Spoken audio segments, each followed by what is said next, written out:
Bienvenue sur D9Bot Studio. Je m'appelle Vincent et ma mission est de vous aider à progresser en développement web. Que vous soyez étudiant, débutant ou simplement curieux, cette série de vidéos est faite pour vous. Vous êtes prêts? Allez, c'est parti. La dernière fois, nous avons fait une page web pour représenter notre portfolio. Sauf qu'un site web entier, ça ne se résume rarement qu'à une seule page. Aujourd'hui, nous allons voir les liens entre les pages, les liens qui ramènent aussi à des endroits sur la même page, et nous verrons en détail les différents attributs qui vont nous permettre d'indiquer au navigateur le comportement que l'on attend de ces liens. Donc ça, c'est la page de portfolio qu'on a fait la dernière fois ensemble. Ça va représenter pour nous notre page d'accueil, mais ce serait bien qu'on ait d'autres pages pour d'autres parties de notre site.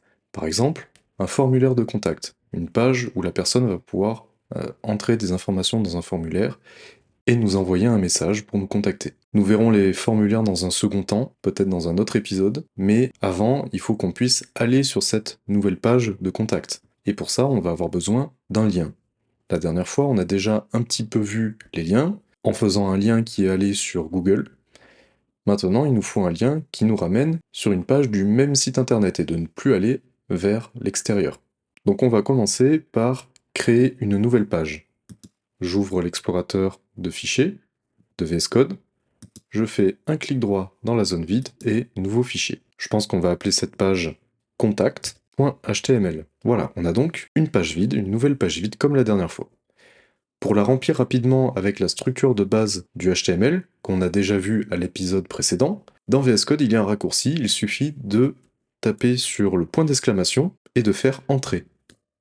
Vous vous dites peut-être que j'aurais pu montrer ça directement la dernière fois, mais je pense quand même qu'il faut que vous appreniez les choses petit à petit avant de vous montrer comment les faire plus rapidement, pour voir les choses en détail, que vous compreniez justement tous ces détails. On va donner un titre à notre page de contact, appelons-la simplement contact. Maintenant, il nous faut un lien sur notre page d'accueil pour pouvoir aller sur cette page de contact. Je vous propose qu'on mette notre lien dans une balise nav, puisqu'il va s'agir en fait d'une partie de notre page dédiée à la navigation entre les pages justement. On va faire en fait ici une barre de navigation. Donc on a cette balise nav qui, comme les autres balises, ne rajoute pas vraiment de style sur notre page, mais a une valeur pour les lecteurs d'écran. Comme je vais lister un certain nombre de liens à cet endroit, je vais aussi utiliser une liste pour indiquer au navigateur que ce ne sont pas juste des liens placés au hasard, ce sont vraiment des liens regroupés dans cette même barre de navigation. Dans le texte de mon lien, je vais mettre le même texte que dans le titre de ma page. Pour ce qui est de la destination de mon lien, je pourrais simplement écrire le nom de ma page, de mon fichier en tout cas. Quand je commence à l'écrire, Visual Studio Code me propose déjà de compléter à ma place parce qu'il a compris quel est le texte que je voulais mettre à l'intérieur. Quand on place le nom du fichier comme on vient de le faire, c'est ce qu'on appelle un lien relatif, car il est relatif à la page sur laquelle on se trouve. Si j'enregistre ma page, j'ai le lien de contact qui apparaît, et je peux effectivement cliquer dessus pour arriver sur une page vide, puisqu'on n'a encore rien mis à l'intérieur. Logiquement, il n'y a rien d'autre à faire. Mais si par exemple notre page était dans un dossier, je vais créer un dossier ici, on va l'appeler page, et que je glisse mon fichier à l'intérieur. Déjà, si je recharge ma page, j'ai une erreur puisque le fichier n'existe plus. Mais si dans l'URL, je tape /page devant le nom de mon fichier et que je fais entrer, ça fonctionne à nouveau. Par contre, mon lien de contact, si je le survole, je vois que mon navigateur, en bas, il comprend que je veux aller sur une page contact qui est dans le même dossier que celui dans lequel on est actuellement. Donc si je clique dessus, j'ai à nouveau une erreur. Effectivement, on remarque qu'il nous dit qu'il ne trouve pas /page/contact.html. Effectivement, notre fichier contact n'est pas dans le dossier page. Pour corriger ce problème, on va pouvoir utiliser un lien absolu. Le lien relatif, donc il était relatif au dossier dans lequel on est, le lien absolu, lui, il part du dossier racine de notre projet. Donc le dossier racine, c'est celui dans lequel on travaille actuellement. Et pour que ça fonctionne, pour accéder à la racine de notre projet, on commence simplement notre lien par un slash, comme ceci. J'enregistre, je recharge ma page, et maintenant quand je clique sur contact, je n'ai plus d'erreur, et il m'a bien chargé du coup notre page de contact, effectivement. Moi personnellement, je vous conseille d'utiliser le plus possible des liens absolus, comme celui-ci, ce qui fait que si vous déplacez vos pages que vous voulez réorganiser, vous n'aurez pas besoin de corriger tous les liens que vous aurez mis sur vos pages. Passez par des liens absolus, vous partez toujours du chemin racine de votre projet, et normalement ça vous évitera beaucoup de problèmes. Je vais remettre ma page index dans le dossier racine et supprimer ce dossier dont on n'a pas besoin. Cette barre de navigation, qui n'est pour l'instant pas très belle puisque, je le rappelle, on n'a pas encore fait de CSS. On le verra dans un prochain épisode, mais pour l'instant, comme on ne peut pas faire de style sur notre page, je vais devoir rester sur un style de liste. Donc ça va pas être une jolie barre bien horizontale, ça sera plutôt vertical. Je vais rajouter un lien pour retourner sur ma page d'accueil.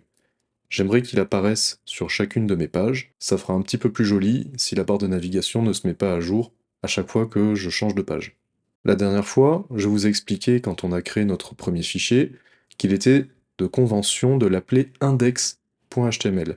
Quand on lance un serveur web et qu'on essaye d'accéder au dossier racine, c'est notre fichier index qui va être automatiquement chargé par le serveur. Donc là, je n'ai pas besoin de mettre index.html, je peux simplement laisser le slash et ça fonctionnera exactement pareil.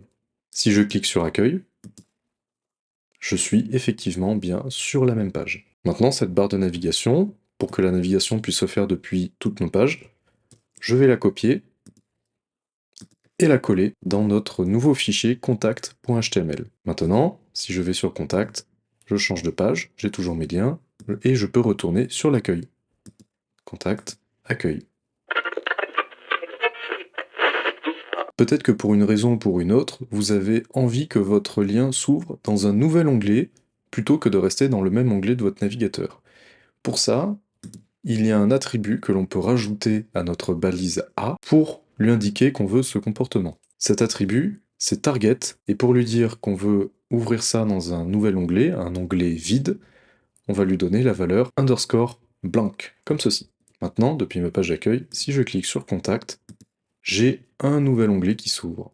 En général, on applique surtout ce genre de comportement lorsqu'on veut amener sur des liens externes à notre site. Par exemple, la dernière fois, on avait un lien pour aller sur Google. Je vais donc supprimer l'attribut target de ma page de contact, mais je vais le garder sur mon lien qui me ramène sur la page de Google. Et maintenant, à nouveau, alors si je clique sur contact, je reste dans le même onglet, mais si je clique sur aller sur Google, ça s'ouvre dans un nouvel onglet. Il existe une autre manière d'utiliser des liens, et vous allez maintenant pouvoir comprendre pourquoi on appelle ça une encre. Je vais donc créer une nouvelle section dans laquelle je vais mettre des paragraphes avec du texte. Je vais faire ça uniquement pour prendre de la place sur ma page et vous montrer que on va pouvoir, grâce à un lien, se déplacer entre ces différentes sections d'une même page. Là, j'ai une première section, je vais la dupliquer 2 fois. Maintenant, on a une page avec un overflow, c'est-à-dire un défilement vertical. Je vais mettre au début de ces sections un titre pour que ce soit un petit peu plus visible. Je vais mettre ma section 1 ici, ma section 2 et ma section 3. Voilà, j'ai mes 3 sections. Maintenant, je vais rajouter un attribut sur ma première section, un attribut ID, pour mettre en fait un identifiant unique sur cet élément en particulier. Je vais l'appeler section 1 et je vais mettre la même chose sur mes autres sections, sauf qu'au lieu de section 1, ça va être section 2, évidemment, et section 3. Pour l'instant, rien n'a changé sur notre page. Mais si je fais une liste de liens, et que je mets dans l'attribut href l'identifiant vers lequel je veux aller plutôt que le nom de la page comme on l'a fait précédemment, ça va, quand on cliquera dessus, nous amener sur la section qu'on lui demande. Par contre, il ne suffit pas de lui donner le nom de l'identifiant, il faut aussi rajouter un dièse devant. Donc pour la section 1, je vais mettre dièse section 1.